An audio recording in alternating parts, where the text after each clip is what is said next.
दोस्तों नमस्कार। स्वागत है एक बार फिर आपका आपके अपने चैनल श्रुतिकोश में।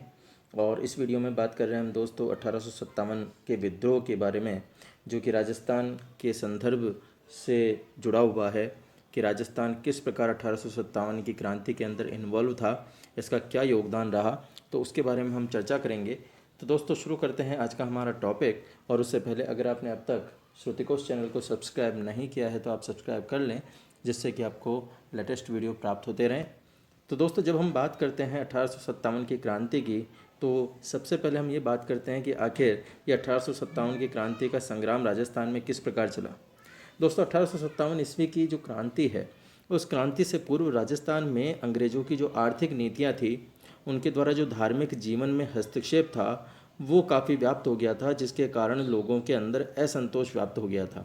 और इस असंतोष को 1857 के विद्रोह के द्वारा एक आवाज़ मिली और उसके बाद ये संग्राम जो है धीरे धीरे चलता रहा। अब आखिर क्या कारण थे इस 1857 की क्रांति के, जिसके कारण ये क्रांति इतनी आगे बढ़ी राजस्थान के अंदर।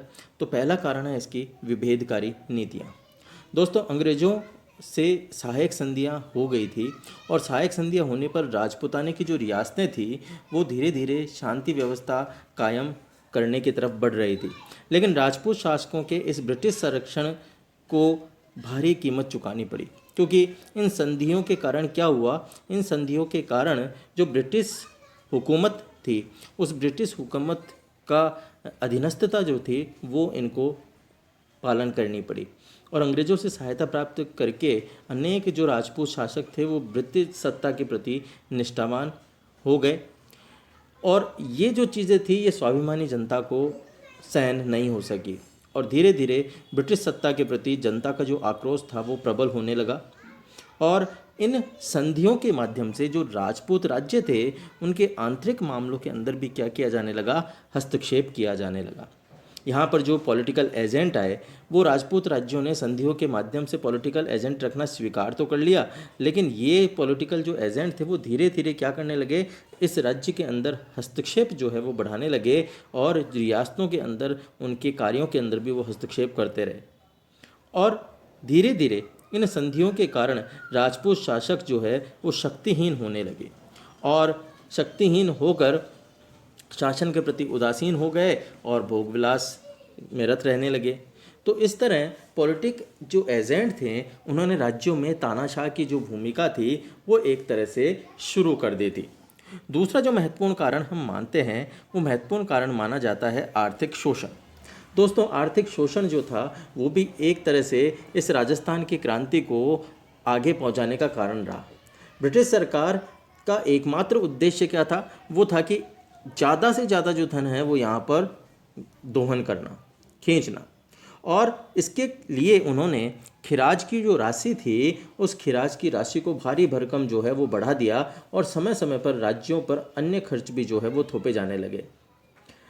हम अगर यहाँ बात करें, चाहे वो शेखावाटी ब्रिगेड हो, चाहे मेरवाड़ा बटालियन हो, चाहे जोधपुर लीजियन हो, चाहे कोटा कमिटजेंट हो, सभी का जो भार था वो राजाओं पर था। यानी यहाँ पर अंग्रेज़ी बटालियन आ तो गई, लेकिन उन अंग्रेज़ी बटालियनों का जो भार था वो किस पर दिया गया, इन राजाओं पर दे दिया गया। और इन पर किसी भी प्रकार का जो नियंत्रण था वो उन राजाओं का नहीं था। यानी नियंत्रण तो करते थे अंग्रेज, और सारा का सारा इनका खर्चा वहन करना पड़ता था जो रियासत के राजा थे उनको। तो इन अनेक खर्चों का जो भुगतान था वो करते करते जो राजस्थान की रियासतें थी उनकी स्थिति जो थी, आर्थिक स्थिति काफ़ी कमज़ोर हो गई। और ऐसी स्थिति में जो सरकारी कर्मचारी थे उनके द्वारा घूस लेना, बेकार करना और व्यापारियों से जोर जबरदस्ती आदि के जो कार्य थे वो भी किए जाने लगे। और इस तरह से पूरा का पूरा ये जो तंत्र था ये भ्रष्ट हो गया, और आर्थिक शोषण जो है रियासतों का किया जाने लगा। एक और जो महत्वपूर्ण कारण निकल के सामने आया वो ये आया कि सामंतों के जो अधिकार थे उनको कम कर दिए गए। दोस्तों संधियों के पश्चात शासकों को सामंतों की सहायता की आवश्यकता नहीं रही। राजपूत जो सामंत थे वो अपने गढ़ में शरण देने का उनको अधिकार जो है वो जागीरों में न्यायिक अधिकार जो प्राप्त थे, भूमि अनुदान देने का अधिकार था, ये सारे के सारे अधिकार जो है वो अंग्रेज़ों ने समाप्त कर दिए, जिससे सामंतों की प्रतिष्ठा कम हो गई। अब जब सामंतों की प्रतिष्ठा कम हो गई तो सामंतों की जो स्थिति थी उसको ही समाप्त कर दिया गया और उनको एक जन सामान्य के रूप में लाकर खड़ा कर दिया, जनता के समकक्ष लाकर खड़ा कर दिया। और इस नीति से जो सामंत वर्ग था वो ब्रिटिश राज का एक शत्रु बन गया, जिसके कारण भी ये 1857 का जो संग्राम है उसको एक बल मिला। और इसके साथ साथ व्यापारियों का निष्क्रमण प्रारंभ हो गया। दोस्तों 1818 की जो ये व्यापारिक नीति आई तो उसके बाद व्यापारिक नीति के कारण 1818 के बाद जो राजस्थान में व्यापारी थे उनका निष्क्रमण हो गया। और ये सारे कारण मिलकर राजस्थान की जो सामान्य जनता थी, सामंत वर्ग था, व्यापारी वर्ग था, वो अंग्रेज़ों के प्रति असंतोष रूप से उनके अंदर व्याप्त हो गया और जिसका परिणाम निकला वो 1857 की क्रांति के रूप में हुआ। दोस्तों 1857 की क्रांति का तात्कालिक कारण जो माना जाता है, और कई बार ये प्रश्न पूछा हुआ है कि 1857 की क्रांति का तात्कालिक कारण क्या है, तो 1857 के तात्कालिक जो कारण है 1857 की क्रांति का वो थे चर्बी लगे कारतूसों का प्रयोग किया जाना। दोस्तों ये जो चर्बी लगे कारतूस का प्रयोग है ये 1857 के विद्रोह के अंदर एक महत्वपूर्ण कारण साबित हुआ।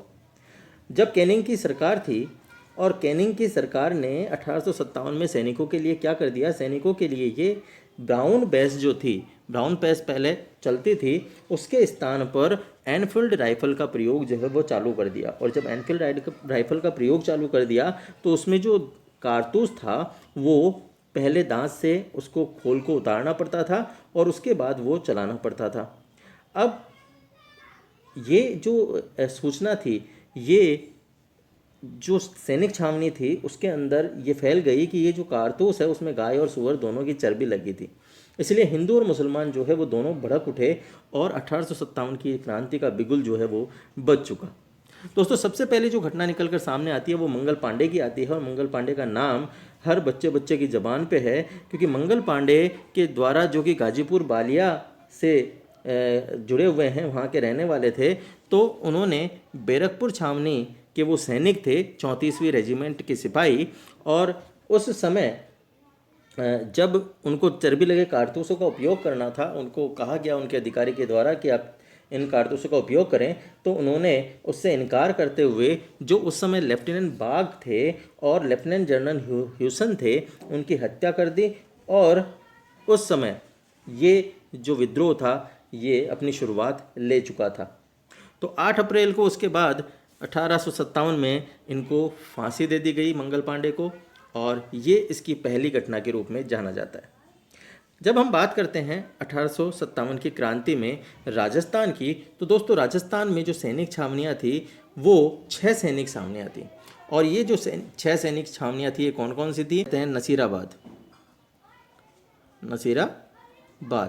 नसीराबाद सैनिक छावनी जिसमें बंगाल नेटिव इन्फेंट्री थी, नीमच जिसमें नीमच छावनी, एरिनपुरा जोधपुर लीजियन यहाँ पर बटालियन थी, देवली के अंदर कोटा कॉन्टिलजेंट थी, और खेरवाड़ा के अंदर मेवाड़ भील कोर और ब्यावर के अंदर मेरवाड़ा बटालियन।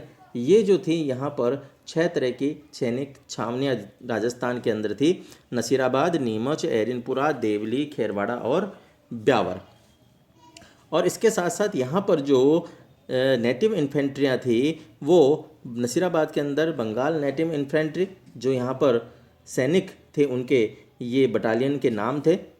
वहीं पर हम बात करें एरिनपुरा की तो जोधपुर लीजियन, कोटा कंटिलजेंट ये देवली के अंदर, मेवाड़ भीलकोर खेरवाड़ा के अंदर, और मेरवाड़ा बटालियन जो थी वो ब्यावर के अंदर थी। तो इन सभी जो छावनियाँ थी इन सभी छावनियों में भारतीय सैनिक जो थे उनकी बहुलता थी। तो ये सैनिक छावनियाँ जहाँ पर हम यूँ कहें कि राजस्थान का जो सैनिक विद्रोह है वो यहाँ से स्टार्ट हुआ। जब हम बात करते हैं यहाँ के पॉलिटिकल एजेंटों की, देखिए 4 महत्वपूर्ण पॉलिटिकल एजेंट तो थे, वो थे मारवाड़, मेवाड़, जयपुर और कोटा के, साथ में भरतपुर और सिरोही भी इसके हैं। तो उस समय 1857 की क्रांति के समय जो पॉलिटिकल एजेंट थे मारवाड़ के वो थे मॉक मैसन, मेवाड़ के पॉलिटिकल एजेंट थे मेजर शावर, जयपुर के political agent colonel Eden, Kota के पॉलिटिकल एजेंट मेजर बर्टन, और भरतपुर के पॉलिटिकल एजेंट थे मॉरिशंस और जेडी होल जो है वो सिरोही के। तो इस तरह से ये पॉलिटिकल एजेंट क्या करते थे, ये पॉलिटिकल एजेंट जो है उस क्षेत्र की, उस एरिया की प्रशासन देखरेख सारा जो कार्य था वो इन्हीं के जिम्मे था। दोस्तों 1857 के समय जो भारत का गवर्नर जनरल था वो था लॉर्ड कैनिंग, और राजपुताना रेजिडेंसी का जो एजीजी था वो था पैट्रिक लॉरेंस।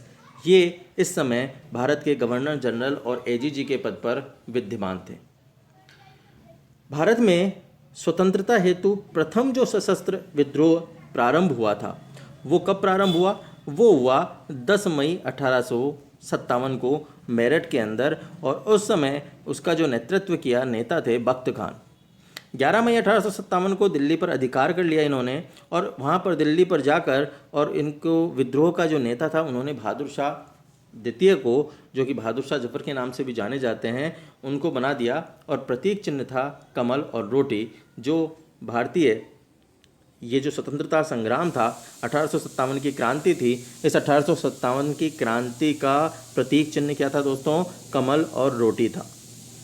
दोस्तों जब हम राजस्थान की बात कर रहे हैं तो राजस्थान के अंदर ये जो खेरवाड़ा और ब्यावर छावनियाँ हैं, ये खेरवाड़ा और ब्यावर छावनियाँ, क्योंकि हमने 6 की बात की यहाँ पर कि 6 छावनियाँ थी। एरिनपुरा छावनी, जो नीमच छावनी है, इसके अलावा नसीराबाद छावनी है, देवली छावनी है, खेरवाड़ा है और ब्यावर है। इनमें से खेरवाड़ा और ब्यावर जो है उन्होंने इस 1857 की क्रांति के अंदर हिस्सा नहीं लिया था।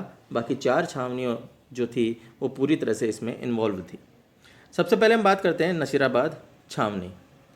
तो नसीराबाद छावनी की जब हम बात करते हैं तो नसीराबाद छावनी में राजस्थान में क्रांति का आरंभ जो है वो इस नसीराबाद छावनी से ही हुआ, और 28 मई 1857 को नसीराबाद छावनी से ये विद्रोह की शुरुआत हुई।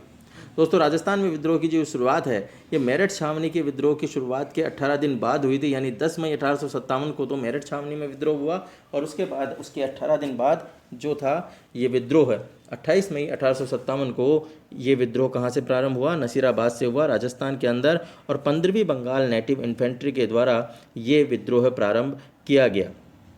इस समय जो मेजर पिचार्ड थे, उन मेजर पिचार्ड के द्वारा बागियों की गिरफ्तारी के जो हैं वो आदेश दिए गए, और यहाँ पर जो सैनिक टुकड़ियाँ थी नसीराबाद के अंदर वो थी 15वीं नेटिव इन्फेंट्री, 30वीं बंगाल नेटिव इन्फेंट्री और बम्बई लांसर्स।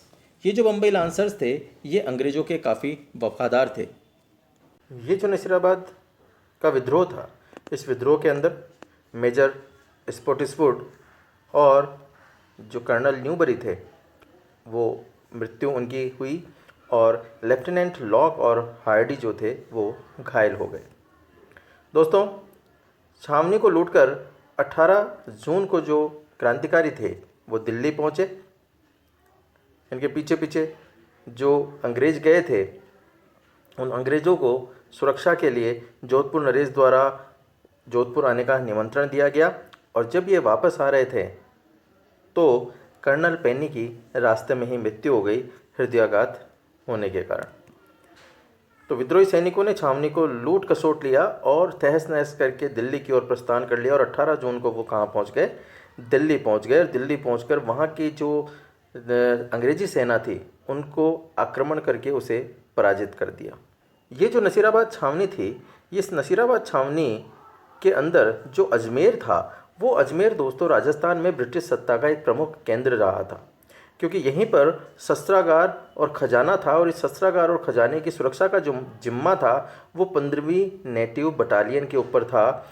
और जब ये विद्रोह की सूचना मिली तो उस समय जो पैट्रिक लॉरेंस थे उन्होंने 15वीं बंगाल बटालियन को नसीराबाद भेज दिया, और फिर ब्यावर से जो मेर बटालियन थी उनको उसकी सुरक्षा के लिए बुला लिया, जिससे कि जो ये विद्रोह था ये क्यों पनपा, एक तरह का जो असंतोष था वो धीरे धीरे जो था व्याप्त हो गया था। और इसके बाद जो बम्बई लांसर्स थे उन बम्बई लांसर्स को नसीराबाद छावनी में गश्त लगाने के निर्देश दे दिए गए। तो ये धीरे धीरे ये जो एक विशाल रूप लेकर और ये नसीराबाद छावनी का विद्रोह फैला। नेक्स्ट हम बात करते हैं दोस्तों नीमच विद्रोह की। दोस्तों नीमच विद्रोह की जब हम बात करते हैं तो जब नसीराबाद में क्रांति की सूचना मिली तो क्रांति की सूचना मिलते ही जो कर्नल एबोट थे वो कर्नल एबोट ने अपने जो भारतीय सैनिक थे उनको एकत्रित किया, और एकत्रित करने के बाद उन सभी को स्वामी भक्ति की शपथ दिलवाई। जो मुसलमान थे उनको कुरान की शपथ दिलाई गई, जो हिंदू थे उनको गीता और गंगा की शपथ दिलवाई गई, और कर्नल एबट ने खुद ने भी जो उनकी बाइबल है उसकी शपथ ली। लेकिन उसी में मोहम्मद अली बेग था जिन्होंने उनको चुनौती दी गई और उसने ये कहा कि अंग्रेज़ों ने अपनी शपथ भंग की है, इसीलिए भारतीय भी अपनी शपथ का पालन करने के लिए बाध्य नहीं है। और इसी के फलस्वरूप 3 जून 1857 को सैनिकों ने नीमच के अंदर विद्रोह कर दिया और इसका जो नेतृत्व किया वो किया हीरा सिंह ने। 5 जून 1857 को दोस्तों देवली और आगरा होते हुए ये दिल्ली की तरफ कूच किया इन्होंने। यहाँ पर डूंगवा नामक स्थान पर नीमच छावनी से बचकर जो 40 अंग्रेज अफसर भागे थे, उनके परिवारजन थे, उनको क्रांतिकारियों ने बंधक बना लिया था। और फिर मेवाड़ की जो सेना थी वो वहाँ पर उनकी सहायता के लिए पहुँचती है और उनको पॉलिटिकल एजेंट कैप्टन शावर्स जो है वहाँ से छुड़ा कर लाते हैं। अब ये वहाँ पर इनको शरण किसने दी? रूंगाराम किसान के द्वारा जो है वहाँ पर इनको शरण दी गई और शावर्स के द्वारा जो है वो मेवाड़ की सेना की सहायता से उन्हें बचाया गया, उदयपुर पहुँचाया गया। और उदयपुर के अंदर महाराणा जो थे उन्होंने पिछोला झील के जग मंदिर में उनको ठहरवाया था। किनको? उन 40 अंग्रेज अफसरों और उनके परिवारों को जो कि किसकी गिरफ्त में थे? वो थे क्रांतिकारियों की गिरफ्त में। तो वहाँ से शावर्स ने मेवाड़ की सेना की सहायता से उसे छुड़ाया और लाकर उदयपुर पहुँचा दिया। देखिए, अगर सीधी सी बात यहाँ ये निकल कर सामने आती है कि अगर उस समय राजस्थान के रियासतों के राजा जो थे वो अगर अंग्रेज़ों का साथ नहीं देते तो शायद 1857 की क्रांति का परिणाम ही कुछ और होता। लेकिन खैर, समय की बात है। फिर हम बात करते हैं दोस्तों आउवा के विद्रोह की। आउवा का जो विद्रोह है, ये आउवा का विद्रोह है, इसका जो नेतृत्व किया था वो ठाकुर खुशहाल सिंह चंपावत ने किया था। दोस्तों, आउवा का जो विद्रोह है एक्चुअल में 1835 में जोधपुर लीजियन जो गठित की गई थी एरिनपुरा छावनी के अंदर, वहाँ पर अगस्त 1857 के अंदर जोधपुर लीजियन को आबू में विद्रोह को दबाने के लिए भेजा गया था।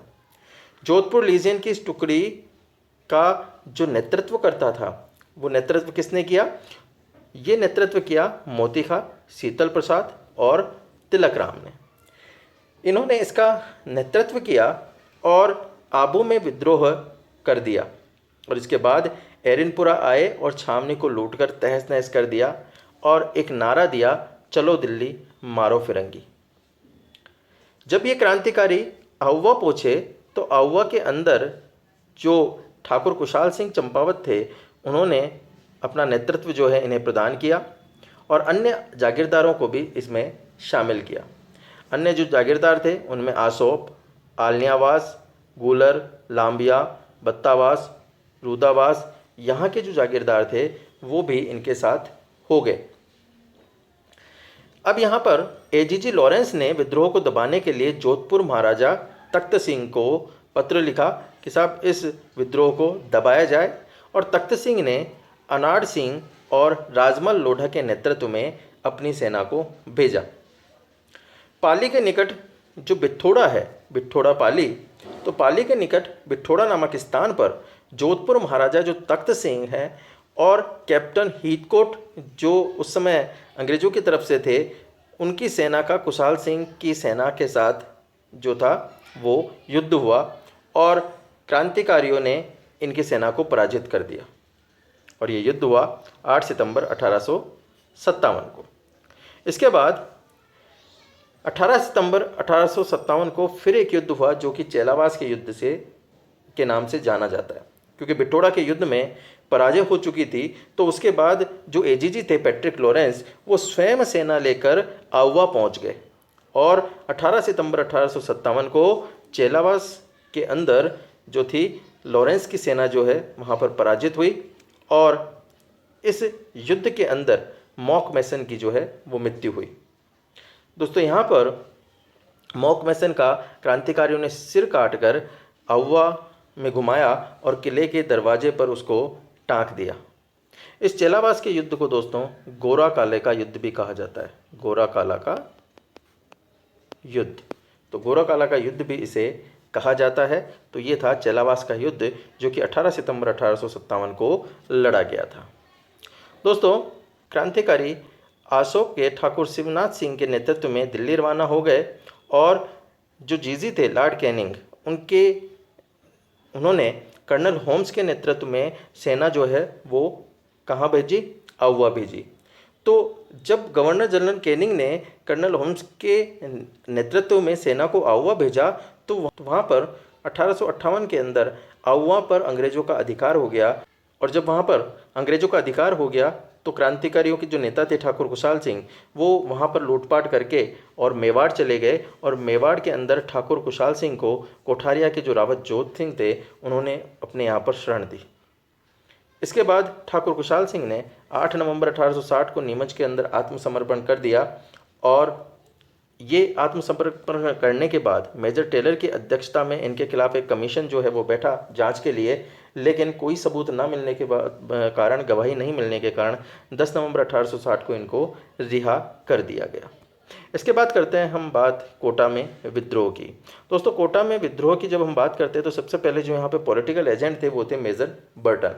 मेजर बर्टन यहाँ के पॉलिटिकल एजेंट थे और 3 जून 1857 को नीमच का जो कमांडिंग ऑफिसर थे कर्नल मैकडोनाल्ड, उनके बुलावे पर जो बर्टन थे वो कोटा, बूंदी, झालावाड़ की संयुक्त सेना को लेकर और कहाँ पहुँच गए?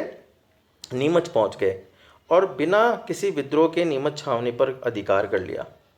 इसके बाद 12 अक्टूबर को बर्टन जो है वो वापस कोटा आ गए और 14 अक्टूबर को मेजर बर्टन ने महाराव राम सिंह के जो सेनानायक थे जयदयाल और मेहराब खां, उनको दंडित करने की सलाह दी, क्योंकि कोटा में जो क्रांति का नेतृत्व किया था वो जयदयाल और मेहराब खां ने किया था और इन्हीं की सलाह पे लोगों में क्रांति की जो भावना थी वो भड़क रही थी। इसीलिए इनको मेजर बर्टन के द्वारा राम सिंह को कहकर उनको दंडित करवाने का प्रयास किया गया और 15 अक्टूबर को इन्होंने क्रांति का बिगुल बजा दिया।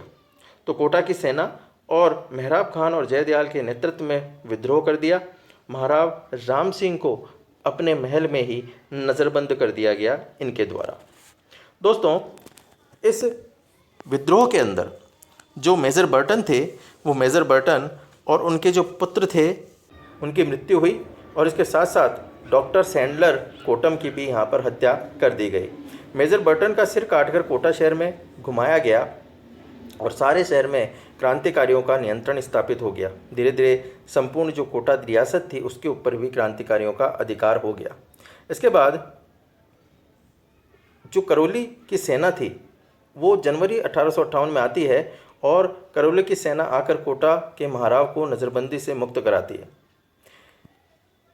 मार्च 1858 में मेजर रॉबर्ट्स के नेतृत्व में महाराव को नज़रबंदी से मुक्त जो है वो करवा दिया गया और कोटा पर अधिकार कर लिया गया। अब जब कोटा पर अधिकार कर लिया गया तो जो विद्रोहियों के नेता थे मोहम्मद खां, अंबर खां, गोल मोहम्मद, ये जो थे ये जब अधिकार किया गया तो उस युद्ध में मारे गए और जयदयाल और मेहराब खां जो थे इनको वहाँ पर फांसी दे दी गई। करौली के महारावल ने जो है वो रॉबर्ट्स का साथ दिया था किसको छुड़ाने में, जो वहाँ पर महाराव को नज़रबंद किया था उस नज़रबंदी से छुड़ाने के अंदर रॉबर्ट का साथ दिया किसने? करौली महारावल मदलपाल ने। और इस प्रकार कोटा के अंदर अगर देखा जाए तो 6 माह तक क्रांतिकारियों का वर्चस्व वहाँ पे रहा, क्रांतिकारियों के हाथ में कोटा रहा। दोस्तों, 31 मई 1857 को भरतपुर की सेनाओं के अंदर विद्रोह हुआ था। अगर हम और अन्य विद्रोहों की बात करें तो इसी के साथ 11 जुलाई 1857 को अलवर राज्य में विद्रोह हुआ। अक्टूबर 1857 को धौलपुर में राव रामचंद्र और हीरालाल के नेतृत्व में विद्रोह हुआ। वहीं पर जून 1857 में टोंक में मीर आलम खां के नेतृत्व में विद्रोह हुआ और 9 अगस्त 1857 को अजमेर के केंद्रीय कारागार में विद्रोह हुआ। तो ये कुछ विद्रोह की और भी छोट-मोट घटनाएं जो हैं वहाँ पर देखने को मिलती है। अब हम बात करते हैं दोस्तों राजस्थान में तात्या टोपे के आगमन की। दोस्तों, तात्या टोपे जो थे वो पेशवा बाजीराव के जो उत्तराधिकारी थे नाना साहब, उनके प्रधान सेवक के रूप में जाने जाते हैं। 1857 की जो क्रांति हुई उस 1857 की क्रांति में ये जो थे ये विद्रोही नेता के रूप में जाने जाते हैं। ये 2 बार जो है वो राजस्थान के अंदर आए। पहली बार जब राजस्थान के अंदर आए तो वो 8 अगस्त 1857 को आए ये भीलवाड़ा के अंदर, और भीलवाड़ा के अंदर 9 अगस्त को ये जनरल रॉबर्ट्स की सेना से इनका युद्ध होता है कुहाड़ा स्थान पर, और कुहाड़ा स्थान पर ये जनरल रॉबर्ट्स की सेना से पराजित होते हैं। पराजित होकर कोठारिया के ठाकुर जोत सिंह के पास ये पहुंच जाते हैं और वहां से उसे रसद सामग्री वगैरह प्राप्त होती है, और फिर ये 13 अगस्त 1857 को रुक्मगढ़ के बाद फिर लड़ाई जो है वो ये लड़ते हैं, आदोला होते हुए वहाँ से झालावाड़ पहुँच जाते हैं, क्योंकि वहाँ पर भी ये हार जाते हैं। ऐसी कंडीशन में ये झालावाड़ पहुँचते हैं और झालावाड़ के जो शासक है पृथ्वी सिंह, उस पृथ्वी सिंह को वहाँ पर अपदस्थ कर देते हैं, वहाँ से हटा देते हैं, और वहाँ की सेना जो है वो तात्या तोपे के साथ मिल जाती है, और उसके बाद ब्रिगेडियर पार्क के द्वारा इनका पीछा किया जाता है, जिससे कि ये उदयपुर होते हुए वापस ग्वालियर पहुंच जाते हैं। तो पहली बार ये आए भीलवाड़ा में। अब जब इनकी दूसरी एंट्री होती है तो दूसरी एंट्री होती है इनकी दिसंबर 1857 में, और ये पहुंचते हैं मेवाड़। मेवाड़ आए, और मेवाड़ आने के बाद इन्होंने 11 दिसंबर 1857 को बांसवाड़ा को जीत लिया, और बांसवाड़ा को जीतते हुए सलम्बर और भिंडर होते हुए ये पहुंचते हैं 1858 में टोंक, और टोंक के अंदर भी ये जागीरदार नासिर मोहम्मद खां का साथ लेते हुए यहाँ पर ये जनवरी 1858 के अंदर जो नवाब की सेना थी उसको पराजित कर देते हैं। इसके साथ प्रतापगढ़ में भी ये मेजर रोक की सेना को हरा देते हैं। टोंक में मेजर इडन जो है, जब ये खबर सुनते हैं तो मेजर इडन वहाँ पहुँच जाते हैं, और मेजर इडन जो कहाँ के पॉलिटिकल एजेंट है, जयपुर के पॉलिटिकल एजेंट है, तो जयपुर के political agent major Eden Tonk पहुँच जाते हैं। और टोंक पहुँचे क्यों? क्योंकि इनकी सूचना मिल गई थी कि साहब ये वहाँ पहुँच गए हैं तात्या टोपे। तो इनके जब टोंक ये मेजर इडन जब टोंक आते हैं तो ये नाथद्वारा चले जाते हैं तात्या टोपे, और नाथद्वारा जाने के बाद वहाँ पर जो नरवर के जागीरदार हैं, वो नरवर के जागीरदार मानसिंह नरूका ये अंग्रेज़ों को सूचना दे देते हैं, और इसके कारण नरवर के जंगलों में इनको पकड़ लिया जाता है। और उसके बाद अप्रैल 1859 के अंदर सिप्री के अंदर इनको फांसी दे दी जाती है। सिप्री जो है शिवपुरी एमपी के अंदर है, वहाँ पर उनको फांसी दे दी जाती है। तो इस प्रकार ये तात्या टोपे का जो आगमन है वो भी यहाँ पर हुआ, और कुछ इन्होंने अपना योगदान जो है इस क्रांति के अंदर दिया था। अब 1857 की क्रांति की असफलता के कारण क्या रहे आखिर? तो दोस्तों, राजस्थान में 1857 की क्रांति की असफलता का कारण, एक तो प्रमुख कारण है कि राजा महाराजाओं का अंग्रेज़ों का सहयोग करना। सबसे महत्वपूर्ण कारण यही है कि अगर राजा महाराजा अंग्रेज़ों का सहयोग नहीं करते तो शायद आज परिणाम जो है वो कुछ और होते। दूसरा कारण था क्रांतिकारियों के पास धन, रसद और हथियारों की कमी हो जाना, क्योंकि अंग्रेज़ों के पास तो काफ़ी मात्रा में थे, लेकिन क्रांतिकारियों के पास इतना धन नहीं था, रसद नहीं थी, हथियारों की कमी थी, क्योंकि राजाओं का भी सहयोग नहीं किया जा रहा था राजाओं के द्वारा। इसलिए ये भी एक असफलता का कारण रहा। एक असफलता का कारण ये रहा कि क्रांति की जो योजना थी और संगठन जो था वो एक संगठन संपूर्ण न होने के कारण, संगठन विहीन होने के कारण क्रांति की योजना को फलीभूत कर पाने में भी ये सफल ना हो पाए। अखिल भारतीय दृष्टिकोण का अभाव था, क्योंकि अगर संपूर्ण भारत के अंदर एक साथ इस क्रांति की ज्वाला को भड़काया जाता तो शायद उस समय 1857 के अंदर ही अंग्रेज़ों से आज़ादी मिल चुकी होती भारत को। तो अखिल भारतीय दृष्टिकोण का भी अभाव था, और साथ में समन्वय का अभाव था। एक साथ जो युद्ध करना चाहते थे वो कुछ ही केंद्रों पर ये क्रांति हुई, जिसके कारण अंतराल अधिक हो गया, और जब अंतराल अधिक हो गया तो इसके कारण ये विजय नहीं हो पाए। तो एक असफलता का कारण ये कुछ रहे। दोस्तों, कुछ महत्वपूर्ण बिंदु और हम यहाँ देखें तो जिन हम बात कर रहे थे कि साहब राजाओं ने सहयोग नहीं किया, राजाओं अंग्रेज़ों के साथ मिल गए, तो इनमें सबसे प्रमुख जो है वो नाम आता है बीकानेर के महाराजा सरदार सिंह का, क्योंकि बीकानेर के महाराजा सरदार सिंह ने अंग्रेज़ों को सहायता दी, और ये सहायता देने में अग्रणी था, और इसने पंजाब के हाँसी सिरसा हिसार तक जो है वो जाकर सहायता की थी।